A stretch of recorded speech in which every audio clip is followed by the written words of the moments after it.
नमस्कार। आज हम काव्य प्रयोजनों के बारे में पढ़ते हैं।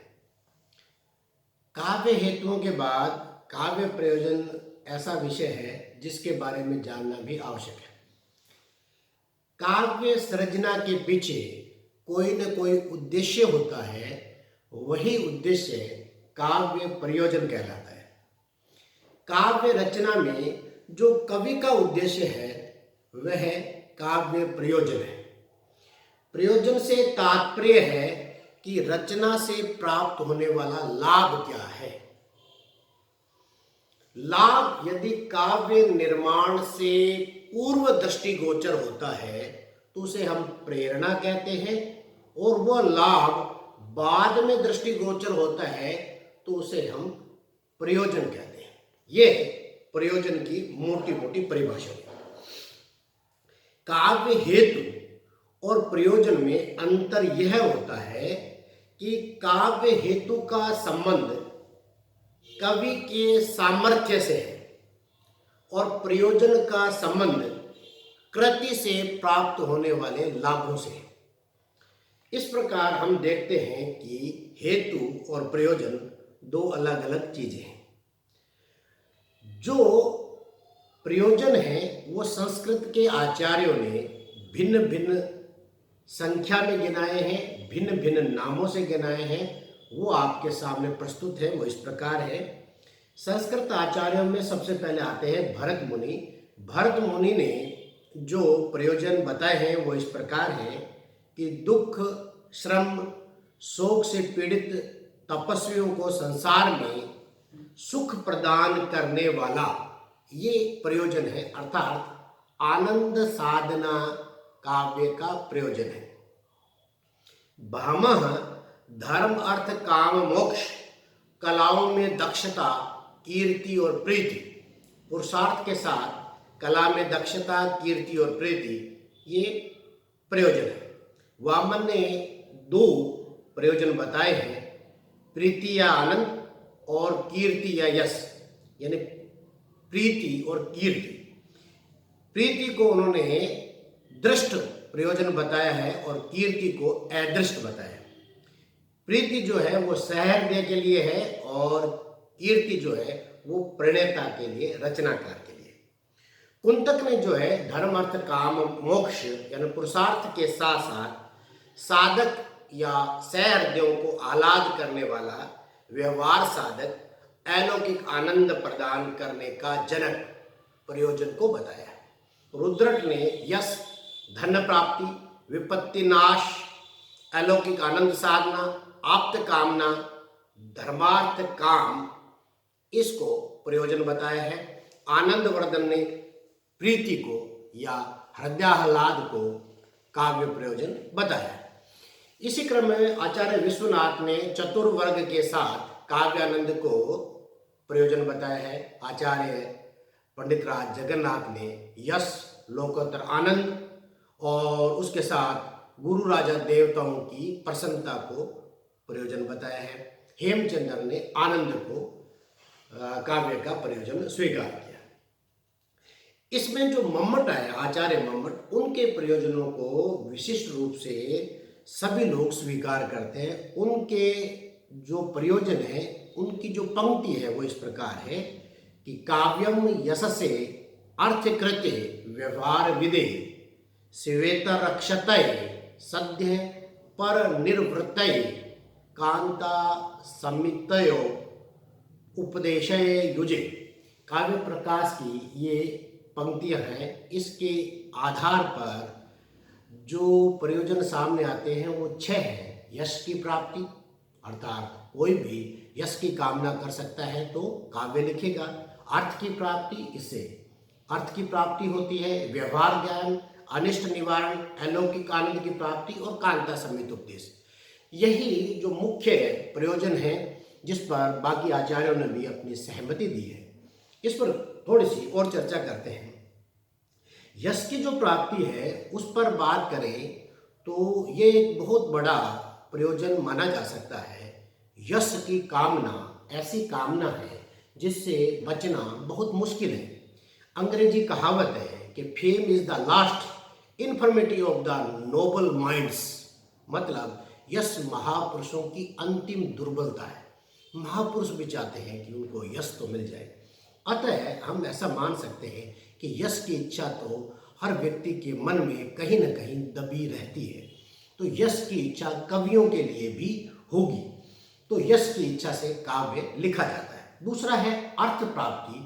अर्थ की इच्छा के लिए भी काव्य लिखा जाता है। रीतिकाल के अधिकांश कवि धनार्जन के लिए, पैसे के लिए काव्य लिखते रहे हैं।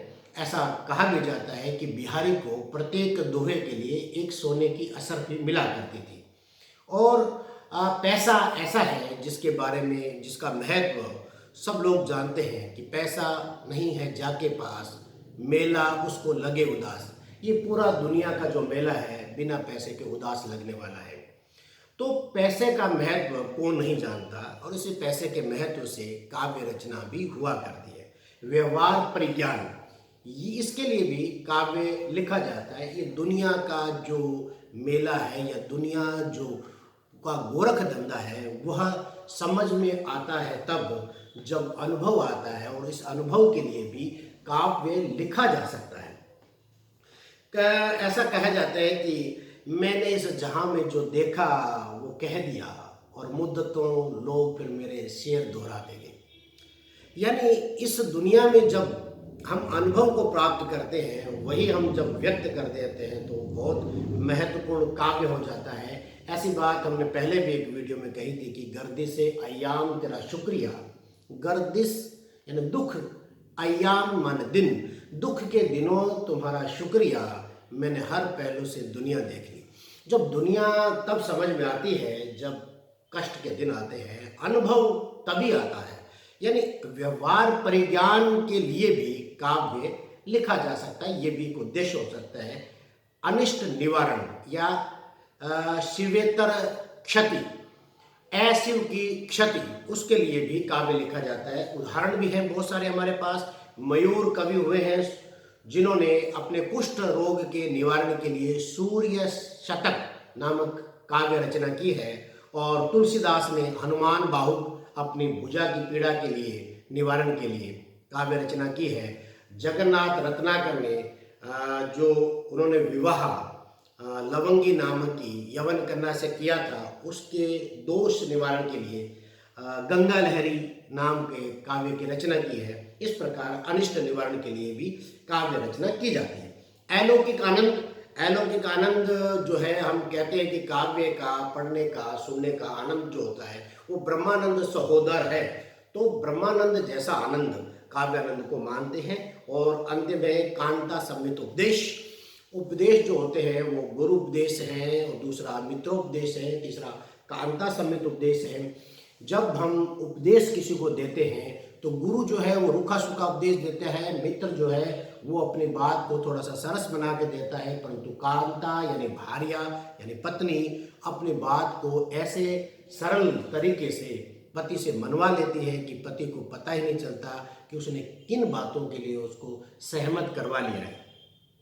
इसी तरह की बात जो है कांता समित उपदेश साहित्य करता है। साहित्य वो बातें मनवा लेता है जो बातें कटु या तिक्त कही जाती है। बिहारी का वह दुआ आप नहीं भूलोगे जो जय सिंह को इस बात के लिए विवश कर देता है कि उसे दरबार में आना है, दरबार का काम संभालना है। नहीं पराग नहीं मधुर मधु, नहीं विकास यही काल, अली कली ही सो बंध्यो, आगे कौन हवाल। कौन कहता जय सिंह को कि जय सिंह आप अपनी नवोडा के साथ ऐसे कैसे बंध गए हैं, आपको दरबार के काम का लिहाज नहीं क्या, ज्ञान नहीं है क्या। परंतु ये साहित्य था, जिस साहित्य ने ऐसे सरल तरीके से कांता समित उपदेश के माध्यम से बात भी समझा दी और बुरा भी नहीं लगने दिया। इसी प्रकार ये संस्कृत के आचार्यों के बाद हिंदी के आचार्यों ने भी प्रयोजन, साहित्य के प्रयोजन बताए हैं। उसमें तुलसीदास ने स्वांतः सुखाय, अपने सुख के लिए, आत्म सुख के लिए काव्य रचना होना बताया है। कुलपति मिश्र ने यश धन आनंद और व्यवहार ज्ञान को प्रयोजन माना है। देव ने आनंद और यश को काव्य का प्रयोजन माना है। सोमनाथ, आचार्य सोमनाथ ने कीर्ति धन मनोरंजन अनिष्ट नाश और उपदेश को प्रयोजन माना है। मैथिली शरणगुप्त ने मनोरंजन और उपदेश दोनों को काव्य का प्रयोजन स्वीकार किया है। डॉक्टर नगेंद्र ने आनंद और लोक मंगल या आत्माभिव्यक्ति, ऐसा भी मान सकते हैं, उसको काव्य का प्रयोजन स्वीकार किया है। गुलाब राय ने रसानंद, रस के आनंद को काव्य का प्रयोजन माना है। नंद दुलारे वाजपेयी ने आत्मानुभूति, हजारी प्रसाद द्विवेदी ने मनुष्य जाति का हित और लोक मंगल का विधायक, इन दोनों को प्रयोजन स्वीकार किया। श्याम सुंदर दास जीवन सुखी और सुंदर बने, इसी को प्रयोजन माना। रामचंद्र शुक्ल मनुष्य को मनुष्यता की शिक्षा देना। प्रेमचंद ने मानव के विवेक को जागृत करना, आत्मा को तेजोदीप्त बनाना, यही प्रयोजन माने। इस प्रकार हिंदी के आचार्यों ने भी बहुत सारे प्रयोजनों को स्वीकार किया है। पाश्चात्य विद्वानों ने भी अपने अपने हिसाब से प्रयोजन तय किए हैं। अगर उनकी बात करें तो सुकरात जो है वो देवी प्रेरणा को ही प्रयोजन स्वीकार करते हैं।